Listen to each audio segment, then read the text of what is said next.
個一年一度嘅動物活動裏面，表面上係爭強異獸嘅大檢閱，但對當地人嚟講，佢係一個機會去認識同關心到大自然不同動物頑強嘅生命故事。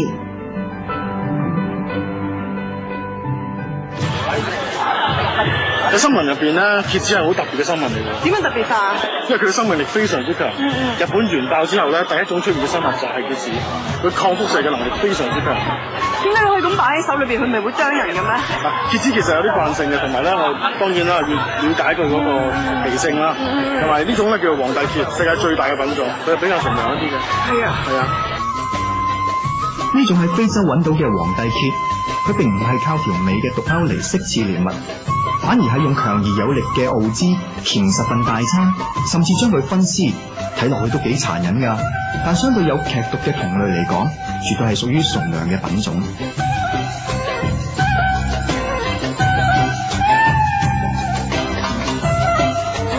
雖然有資料顯示喺60年代蠍子喺法國核爆試驗中能夠抵禦輻射繼續生存，但喺大自然裏面，若然氣溫、濕度失衡，反而令佢哋生命受到威脅㗎。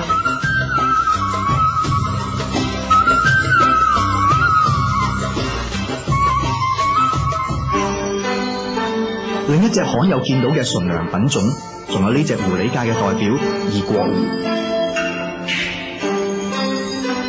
狐狸咧特別細隻啲嘅係咪啊？係啊，呢隻細種嘅非洲狐狸。咁同草原啲狐狸有咩唔同啊？草原嘅狐狸一般就四圍走啦，咁梗係就揾啲沙漠啲地方嚟住啦。咁啊啲兔仔啊，咁啊食咗啲兔仔就要啲兔仔鬥。咁但係佢呢度唔係佢自己起鬥。係啊，佢嗰個手仔腳仔咧係好適合要嚟嗰啲沙嘅。咁呢個係好特別嘅設計嚟嘅。通常一般狐狸係奔跑比較叻，佢咧就做鬥比較叻。咁啊做一個鬥喺裏邊咧，四通八達咧，會一家大細喺度住。係啊，要好純良喎。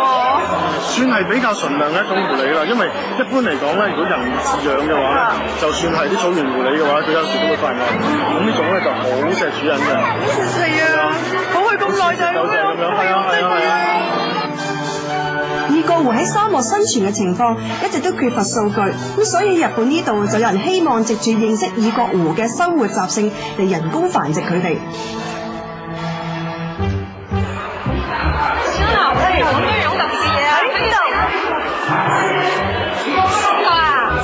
水魚嚟啫嘛，咩咁特別啫？梗唔係啦，嗱咧，淨係非洲先有㗎。咁咧喺2年前先再次被發現㗎。咁曾經一度傳説咧，佢係絕咗種㗎。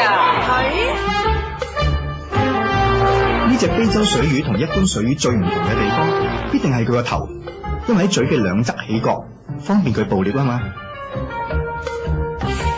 除咗龜別，呢度亦展示咗爬蟲之中最多品種嘅蜥蜴，佢哋堪稱係動物界中最多生存伎倆嘅一群。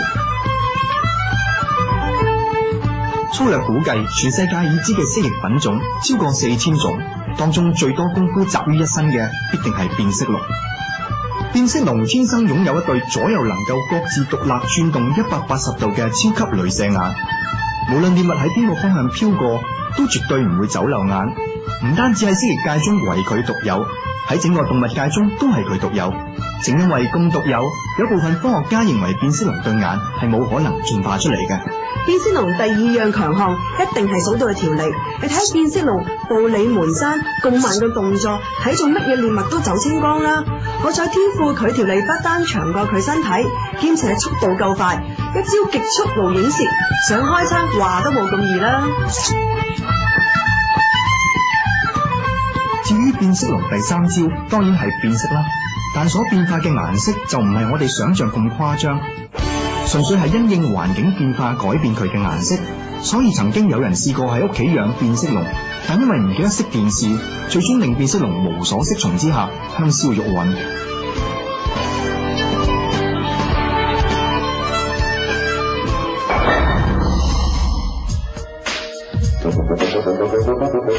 變色龍叫咩名啊？真係爬咁高嘅？越行得高咧，我就越覺得安全啦。通常變色龍都會向上爬㗎。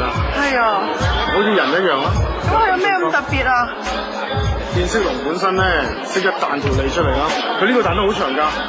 如果由呢度開始咧，佢一定可以見到你塊面。咁佢呢3隻角係咪咧代表佢好惡啊？啱啱相反喎，隻角係要嚟嚇人嘅啫喎，係完全冇攻擊能力㗎。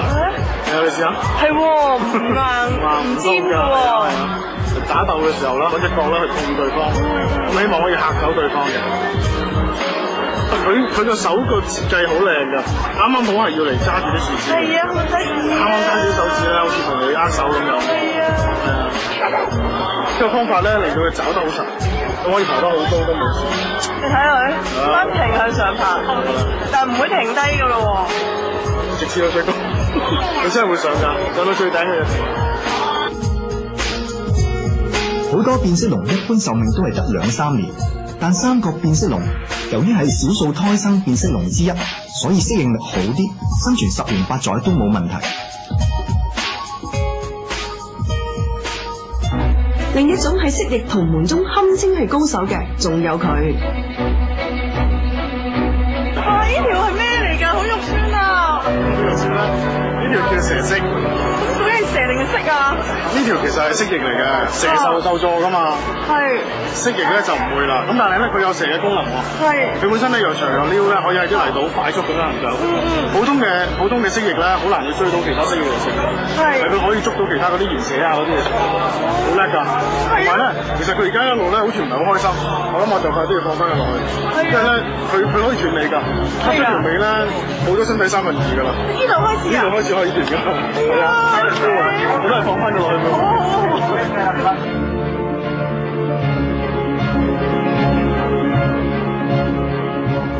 蛇蜥雖然外表似蛇，但睇真啲佢有眼瞼，又有耳仔，加上識得壯士斷尾嚟自保求生，所以喺全球好多地方都有佢嘅蹤跡㗎。但係講到蜥蜴界中最聰明、對蜥蜴素有研究嘅日本人宮內大輔，就手拖呢一種藍樹巨蜥。This tree is what we call the tree monitor, which lives in the rainforest, and they climb up the tree, and they eat mouse and crickets.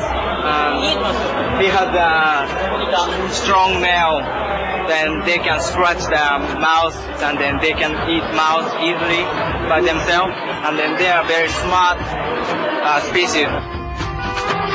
蜥蜴生存伎倆之多，反映佢哋各有獨特嘅精妙設計，從佢哋共通嘅特徵分門別類。現今動物嘅分類方法都係採用18世紀瑞典植物學家暨探險家林內設計嘅系統。依據佢嘅科學分類法，蜥蜴就有19科，4000多種。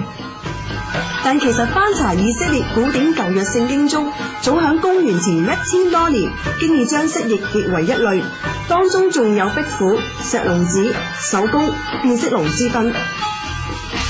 古代分類法雖然較為籠統，但就顯露出3000多年嘅智慧，亦反映出動物都係根據自己嘅類別傳宗接代。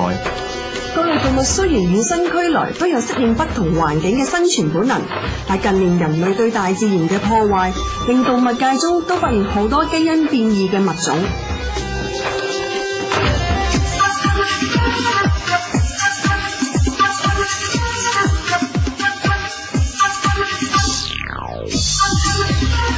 係咪佢好罕有嘅呢隻？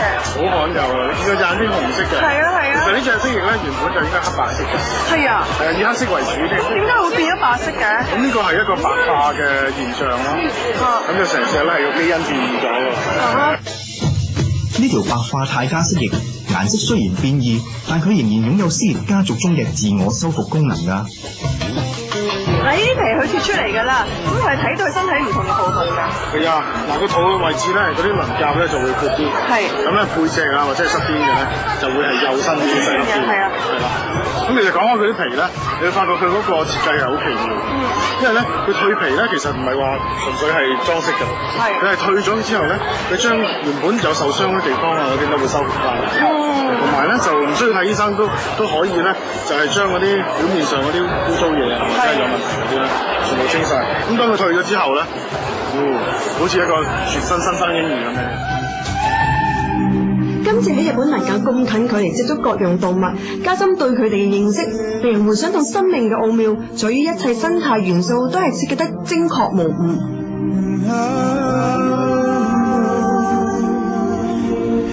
生命嘅緣由，從來都係無數學者探究討論嘅課題。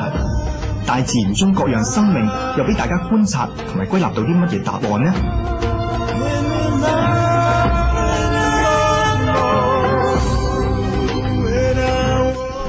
跟住落嚟係播映香港廣西聯誼總會特約慧眼雙機之港眼看廣西。